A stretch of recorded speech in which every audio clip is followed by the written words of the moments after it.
ओम नमो भगवते वासुदेवाय। ओम नमो भगवते वासुदेवाय।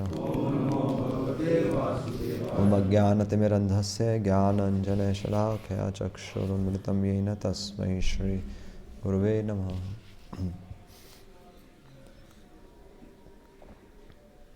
21 अप्रैल 1970 गोपाल कृष्ण को पत्र, आई थिंक गोपाल कृष्ण महाराज ही होंगे 1970 में श्रील प्रभुपाद लिख रहे हैं, मुझे ये जानकर अत्यंत प्रसन्नता है, श्रील प्रभुपाद लिख रहे हैं उनको, कि मुझे ये जानकर अत्यंत प्रसन्नता है कि तुम अपने आध्यात्मिक कार्यों को अच्छी तरह कर रहे हो। तो कैसे हम अपने आध्यात्मिक कार्यों को अच्छी तरह कैसे कर सकते हैं? हाँ, एक तो आज्ञा पालन, और हाँ, आज्ञा पालन, शास्त्रों को पढ़कर। और प्रभुपाद लिख रहे हैं कि और अपराध ना करके, और अपराध ना करने के प्रति सदैव सचेत रहते हो।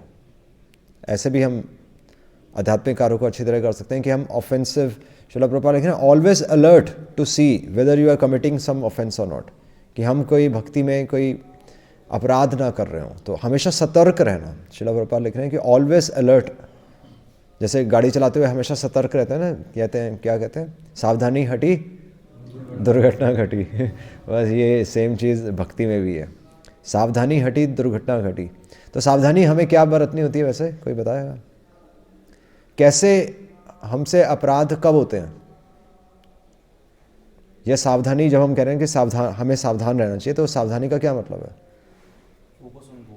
फोकस, हाँ ठीक है। तो वही मैं पूछ रहा हूँ, गोल क्या रखें तो कि ऑफेंस ना हो, कि अपराध ना हो।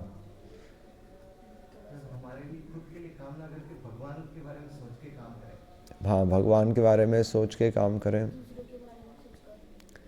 हाँ, भगवान के बारे में सोचकर और दूसरों के कल्याण के बारे में सोचकर होगा तो हाँ, ये परफेक्ट आंसर है। भगवान के बारे में सोचकर, और तो हम सुबह गाते भी हैं ना, क्या गाते हैं? संसार दावानल नलले ढलो का त्राणाय कारुण्य घना घना तुम, कि आप करुणा से, तो गुरु हमेशा करुणा से दूसरों की तरफ देखता है। तो ऑफेंस तब होता है, होता कब है ऑफेंस, अपराध कब होते हैं? अपराध तब होते हैं जब हम मर्यादा क्रॉस कर लेते हैं, है ना। जब हम, जैसे हम बहुत ज़्यादा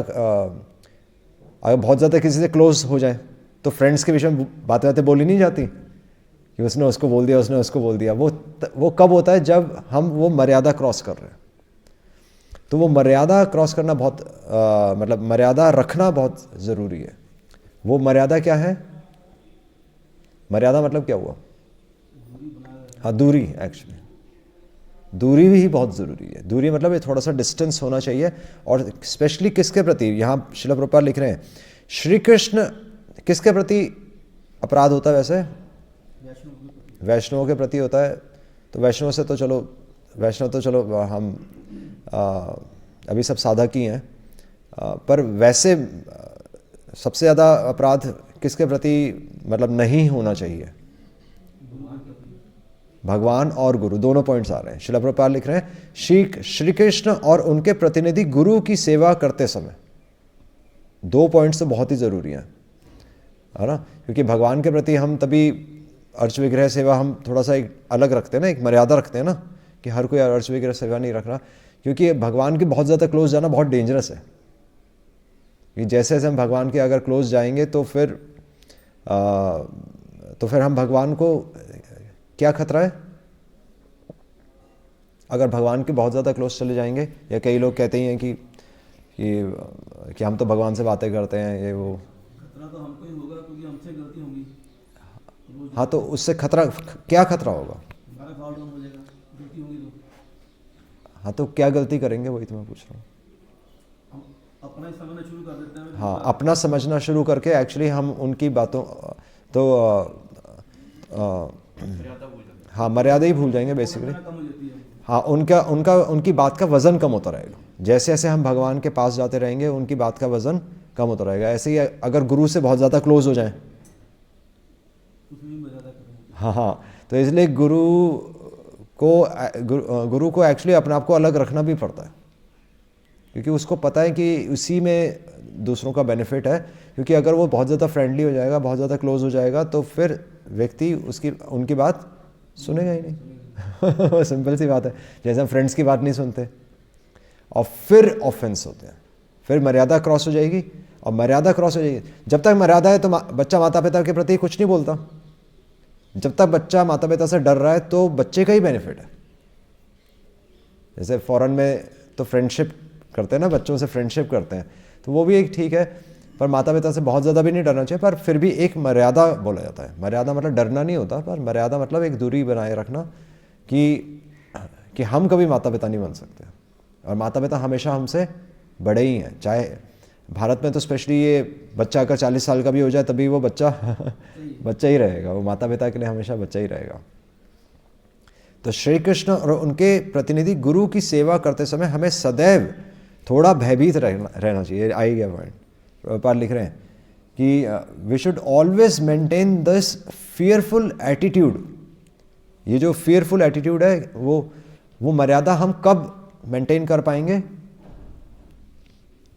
जब डर होगा भी गुरु गलत, हाँ, और अपराध मतलब क्या होता है वैसे? अपराध मतलब, उनकी बात नहीं मानना मेन अपराध तो ये होगा। हाँ, अपराध मतलब कि हम उनको प्रसन्न नहीं कर पा रहे। अपराध मतलब कि जिससे अपराध जिससे राधा रानी प्रसन्न नहीं होती, वो एक अपराध हो गया। इसी प्रकार अगर हम कोई भी कार्य कर रहे हैं और उससे भगवान और भगवान के प्रतिनिधि प्रसन्न नहीं हो रहे, तो वो अपराध है। कैसे पता चलेगा? हमने कोई लिस्ट तो पढ़ी नहीं है अपराध की, पर भगवान को सब पता चल जाता है। क्योंकि आप देखिए कि हम जब फोटो खींचते हैं या तस्वीर लेते हैं ना सुबह, तो तस्वीर में आ जाता है ना कि हम हंस रहे हैं या स्माइल कर रहे हैं, तो हम जब बाद में तस्वीर देखते हैं हमें लगता है कि हम कितने खुश थे उस समय। तो जब तस्वीर में हमारा चेहरा आ जाता है कि हम खुश हैं कि नहीं, तो क्या भगवान हमें नहीं देख सकते कि हम किस दृष्टिकोण से हम चीज़ों को ले रहे हैं, कि हम भक्ति करते हुए खुश हैं कि नहीं? भगवान भी नोट करते हैं। हो सकता है हम मंदिर आ रहे हो सकता है हम सब काम कर रहे हो, पर अगर हम खुश नहीं हैं तो भगवान नोट कर लेते हैं। तो भयभीत होना, वैसे तो यहाँ लिखा है कि थोड़ा भयभीत होना चाहिए, या हम कह रहे हैं कि मर्यादा होनी चाहिए, दूरी होनी चाहिए, पर वास्तव में अगर देखा जाए तो श्रीला प्रभुपाद एक जगह लिख रहे हैं, विश्वनाथ चक्रवर्ती ठाकुर हमारे पूर्ववर्ती आचार्य हुए हैं, उनको कोट करते हुए कह रहे हैं श्रीला प्रभुपाद कि एक बच्चा चाहता है कि वो बंधन से मुक्त हो जाए। नहीं, बच्चे का सिर्फ और सिर्फ एक गोल होता है कि मेरे को गाड़ी चलाने को मिल जाए। वो गाड़ी चला के बाहर घूमना चाहता है। पर एक भक्त क्या चाहता है? तो उसके लिए भक्त बंधन से मुक्त नहीं होना चाहता, भक्त बंधन में बंधना चाहता है। वो चाहता है कि माता पिता की नज़र हमें सदैव मेरे ऊपर पड़ी रहे। एक बच्चा घर से बाहर निकलना चाहता है, जो नया भक्त है वो घर से बाहर निकलना चाहेगा। एक भक्त हमेशा चाहेगा कि भगवान की नज़र मेरे ऊपर पड़ी रहे, ताकि मैं जानवर ना बन जाऊं।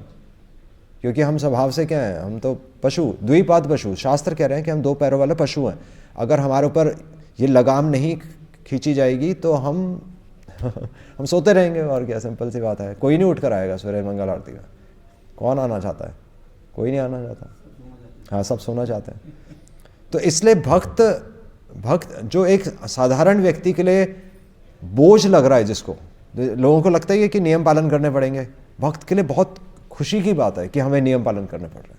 उसको अच्छा लगता है कि अच्छा है मेरे को आना पड़ रहा है, नहीं तो मैं सोता रहता। अच्छा है मेरे को सेवा मिल रही है, नहीं तो मैं घर में बैठ के क्या करता, है ना? नहीं तो मैं दुकान में बैठना पड़ता। अच्छा मेरे को सेवा मिल रही है। तो दृष्टिकोण का फर्क है। यहीं पर श्रीला प्रभुपाद लिख रहे हैं कि फियरफुल एटीट्यूड, कि वो भय भक्त के लिए एक अच्छा भय है। वो चाहता है। इसलिए विश्वनाथ चक्रवर्ती ठाकुर एक जगह लिख रहे हैं कि भक्त हमेशा ये सोचता है कि मैं सनाथ हूँ, मेरे नाथ हैं। एक साधारण व्यक्ति वास्तव में अनाथ है, क्योंकि वो इंडिपेंडेंट चल रहा है, वो अकेला जीना चाहता है। तो ये, और शिला प्रभुपाद लिखते हैं this attitude will advance you progressively in Krishna consciousness. अगर हमारा यही दृष्टिकोण रहेगा कि मैं किसी के अंडर हूँ, कि मेरे जीवन में मैं किसी से सलाह ले सकता हूँ, मैं किसी गाइडेंस को क्या बोलेंगे, हाँ सलाह तो आपस में होती है, मार्गदर्शन, हाँ मार्गदर्शन, कि मैं किसी से अपना मार्गदर्शन ले सकता हूँ, तो ये बहुत बड़ी बात है। आज की तारीख में तो आप किसी से मार्गदर्शन ले ही नहीं सकते, सही मार्गदर्शन, यही बात सही है, सही मार्गदर्शन नहीं ले सकते। लोग मार्गदर्शन तो करते हैं पर वो नीचे की तरफ खींच लेते हैं, गलत रास्ते पे दिखाते हैं। एक गुरु ने सुरंग के दूसरी तरफ का रास्ता देखा हुआ है, तत्वदर्शी, तभी हम बोलते हैं ना तत्वदर्शी, क्योंकि उसने देखा हुआ है कि सुरंग के दूसरी तरफ लाइट है, और इसलिए वो सही मार्गदर्शन करता है, और इसलिए वो भगवान का प्रतिनिधि है, क्योंकि वो भगवान की तरफ लेके जाएगा। इसलिए कल भी हम हाउस प्रोग्राम में गए थे, तो लोगों ने गुरु की तस्वीर ज़रूर लगाई होती है, पर वहाँ भगवान की तस्वीर नहीं होती। कल ऐसे ही था ना, जय गुरु जी वो गुरु जी की तस्वीर थी पर भगवान की तस्वीर नहीं थी वहाँ पर। तो हमारा सौभाग्य है कि हम भगवान, कि हमारे गुरु हमें भगवान तक लेकर आए हैं, हमारा सौभाग्य है। और भक्त हमेशा बंधन में रहना चाहता है, ये बहुत बड़ी बात है। हम कभी भी स्वतंत्र नहीं रहना चाहते, बल्कि हम अपना दिमाग भी नहीं लगाना चाहते। हमें पता है कि जो उन्होंने सोचा है वो हमारे कल्याण के लिए ही सोचा होगा। एक बच्चे को कभी नज़र नहीं आएगा, कभी समझ में नहीं आएगा कि उसे स्कूल क्यों जाना चाहिए, नहीं। तो मैं ये भी सोच रहा था कि एक बच्चा स्कूल नहीं जाना चाहता ना, पर जैसे ही बच्चा बड़ा होता है तो आप देखिए कि सबसे बड़ी डिग्री कौन सी होती है। स्कूल के बाद 12वीं कक्षा होती है, 12वीं कक्षा कॉलेज होता है, कॉलेज के बाद क्या होता है, हाँ मास्टर या पीएचडी। पीएचडी में तो बच्चे को क्लासेस, स्टूडेंट को क्लासेस नहीं लगानी होती, उसको क्या करना होता है, उसको गुरु की सेवा करनी होती है। पीएचडी तभी पास होती है जिसने पीएचडी की उसको पता चलेगा। अल्टीमेटली पीएचडी भी यही है कि आप गुरु को खुश करो, तभी पीएचडी होती है, वरना क्योंकि पीएचडी ऐसे हो ही नहीं सकती, क्योंकि गुरु ही ट्रिक बता सकता है। आप जितने मर्जी रिसर्च करते रहिए, आपका पेपर पब्लिश नहीं होगा, पर गुरु बताएगा कि एक ट्रिक है, उससे पेपर पब्लिश हो जाएगा। तो इतने हाई लेवल पे भी एक्चुअली यही प्रिंसिपल फॉलो होता है कि आपको किसी के, तभी तो कहते हैं वो प्रोग्राम नहीं आता था जसपाल भट्टी का आधा देखा था बहुत 20-25 साल पहले, हाँ फ्लॉप शो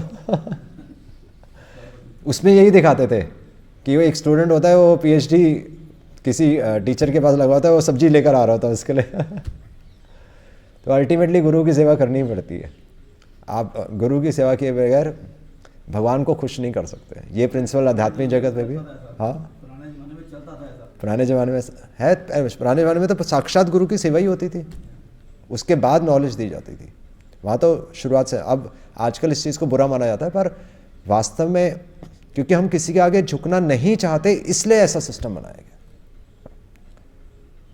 ये नहीं कि मुझसे काम कराया जा रहा है, पॉइंट है कि हम झुकना ही नहीं चाहते अब बच्चा थोड़ी कहेगा मुझसे काम कराया जा रहा है। आप क्या बोलेंगे बच्चे को, मैं बच्चे से काम नहीं कराऊंगा? माता पिता बच्चे से काम कराएंगे ही। वो बच्चे का दुर्भाग्य, वो ऐसा सोच रहा है कि मुझसे काम कराया जा रहा है। वो बच्चा तो ट्रेन ही ऐसे होगा। या एक सैनिक बॉर्डर पे आके क्या सोचेगा कि मेरे को क्या फाइट करने के लिए भेज दिया भाई उसको फाइट करने के लिए तो बनाया गया है। तो फाइट करने से ही या बिजनेस करने से ही तो व्यक्ति एक्सपर्ट बनता है। तो संसार में हम काम करेंगे तभी तो हम एक्सपर्ट बनेंगे। और एक्सपर्ट किस में बनना है? भगवान की सेवा करना। तो गुरु की सेवा करके हम भगवान की सेवा करना सीखते हैं। और सबसे बड़ा पॉइंट पता है क्या है इसमें? एक पॉइंट है जो आप क्रॉस नहीं कर पाएंगे भगवान की सेवा में लास्ट पॉइंट एक आएगा, मतलब भगवान की सेवा, मतलब गुरु की सेवा में एक लास्ट पॉइंट आएगा जो भगवान की सेवा में ज़रूरी होगा, पर वो पॉइंट हम क्रॉस नहीं कर पाएंगे और वहीं पर रुक जाएगी गाड़ी हमारी। वो पॉइंट क्या है? सैक्रिफाइस तो शुरुआत है, वो तो पहली ईंट है। सैक्रिफाइस करके ही तो आते हैं सवेरे। लास्ट पॉइंट मैं कह रहा हूँ, लास्ट मतलब शायद लास्ट होगा, पता नहीं, बहुत सारे पॉइंट्स हो सकते हैं, पर मेरे को ऐसा लगता है कि लास्ट पॉइंट है कि ऐसा होगा हाँ, प्रेम नहीं, प्रेम तो बहुत, मैं कह रहा हूँ जो हम नहीं कर पाएंगे, प्रेम नहीं कर पाएंगे, ये आंसर सही है वैसे। प्रेम बहुत बड़ा एक, गुरु की आज्ञा नहीं होगी तो भगवान नजदीक नहीं आने देंगे। हाँ वो तो ठीक है, मैं कह रहा हूँ कि गुरु की सेवा करते करते करते करते करते एक ऐसा पॉइंट आएगा जब आप मना कर देंगे। वो सोचेगा कि मैं तो उनके बराबर हो गया, मेरे को हाँ हाँ, वही पॉइंट आएगा। तो वो पॉइंट है कि मैं गुरु के, तो श्रील प्रभुपाद लिख रहे हैं गुरु मार विद्या। वो गुरु मार विद्या क्यों आती है? गुरु मार विद्या समझ में आता है कि हम गुरु को छोड़ देंगे, कि हमें तो पता ही है, ये सब रोज वही तो बोलते रहते हैं रोज हमें पता ही है हमने भी तो पढ़ा है, हमने भी तो भगवद गीता पढ़ी है। ये आ ही जाएगा पॉइंट, क्योंकि धीरे धीरे गुरु अपने आप को खाली कर रहा है ना, तो वो चीज़ें समझ में आती हैं। फिर हमें समझ में आती हैं पर हम फॉलो नहीं कर पाते, समझ में तो आती हैं। एक पॉइंट है, वो गुरु का लास्ट रोल ये रहेगा कि साक्षात हरित हुए ना समस्त शास्त्र।